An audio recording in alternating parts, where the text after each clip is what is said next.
ಆ 26 ಜನರಿಗೆ ಯಾವತ್ತು ಶ್ರದ್ಧಾಂಜಲಿ ಆತ್ಮಕ್ಕೆ ಶಾಂತಿ ಸಿಗುತ್ತ ಅಂದ್ರೆ ಪಾಕಿಸ್ತಾನ ಸಂಪೂರ್ಣ ನಾಶ ಆಗಿ ಭಾರತದೊಳಗೆ ಯಾವತ್ತು ಸೇರುತ್ತೋ ಆವತ್ತೇ ಈ 26 ಜನರಿಗೆ ಶ್ರದ್ಧಾಂಜಲಿ ಶಾಂತಿ ಸಿಗುತ್ತೆ ಅಂತ ನೆನಪಿಟ್ಕೊಳ್ಬೇಕು. ನಾನು ಕೇಂದ್ರ ಸರ್ಕಾರಕ್ಕೆ ಕೇಳ್ತಾ ಇದ್ದೇನೆ, ಮೋದಿ ಅವರೇ, ನೀವು ಒಬ್ಬರೇ ನಮಗೆ ದೇವರಾಗಿ ಬಂದಿದ್ದೀರಿ. ಸೊ ಪುಟಕೋಸಿ ಪಾಕಿಸ್ತಾನ ಇರ್ಬೋದು, ಪಕ್ಕದ ಬಾಂಗ್ಲಾದೇಶದಲ್ಲಿ ಇರ್ಬೋದು, ನಮ್ಮ ಹಿಂದೂಗಳು ನಾಯಿ ನರಿಗಳ ತರ ಬದುಕ್ತಾ ಇದ್ದಾರೆ. ಅದಕ್ಕೆ ಉತ್ತರ ಕೊಡಬೇಕು ಮೋದಿಯವರೇ, ದಯವಿಟ್ಟು ಅದಕ್ಕೆ ಉತ್ತರ ಕೊಡಬೇಕು. ಉತ್ತರ ಕೊಡೋಗೋಸ್ಕರನೇ ನಿಮ್ಮನ್ನ ಮೇಲೆ ಕೂಡಿಸಿದೀವಿ, ಇನ್ನೂ ನಿಮ್ಮನ್ನು ಮುಂದುವರಿಸ್ತೀವಿ ನಾವು.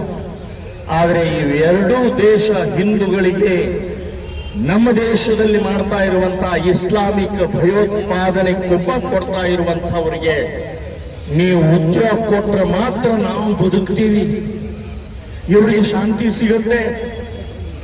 ಮತ್ತೆ ಅವರ ಜೊತೆಗೆ ನೀವು ಕ್ರಿಕೆಟ್ ಆಡಿದ್ರೆ, ಮತ್ತೆ ಅವ್ರ ಜೊತೆಗೆ ವ್ಯಾಪಾರ ವ್ಯವಹಾರ ಮಾಡಿದ್ರೆ, ಮತ್ತೆ ಹಾಗಾದ್ರೆ ನಾವು ಹೋಗೋದಲ್ಲಿ ಯಾರನ್ನ ಆರಿಸ್ಬೇಕು, ಯಾರನ್ನ ಕೂಡಿಸ್ಬೇಕು ಅಂತನ್ನುವಂಥದ್ದು ಮೋದಿಯವರೇ ನೀವೇ ಹೇಳಬೇಕು.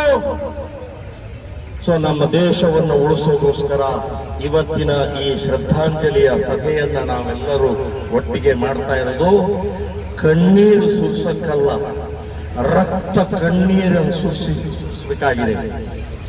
ಮುಸ್ಲಿಮರ ಮಾನಸಿಕತೆಯ ಅರ್ಥ ಮಾಡ್ಕೊಳ್ಬೇಕಾಗಿದೆ.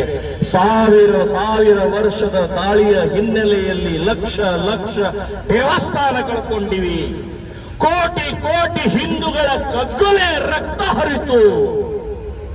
ಆದರೂ ಕೂಡ ನಾವು ಇನ್ನೂ ಅರ್ಥಕೊಳ್ಳದೆ ಇದ್ರೆ ಸಿದ್ಧಾರೂಢರು ಕೂಡ ನಮ್ಮನ್ನ ಕಾಪಾಡೋದಿಲ್ಲ, ದೇವರು ಕೂಡ ನಮ್ಮನ್ನ ಕಾಪಾಡೋದಿಲ್ಲ ಅಂತನ್ನುವಂಥ ವಿಷಯವನ್ನ ನಮ್ಮ ಮುಂದೆ ಹೇಳಿ,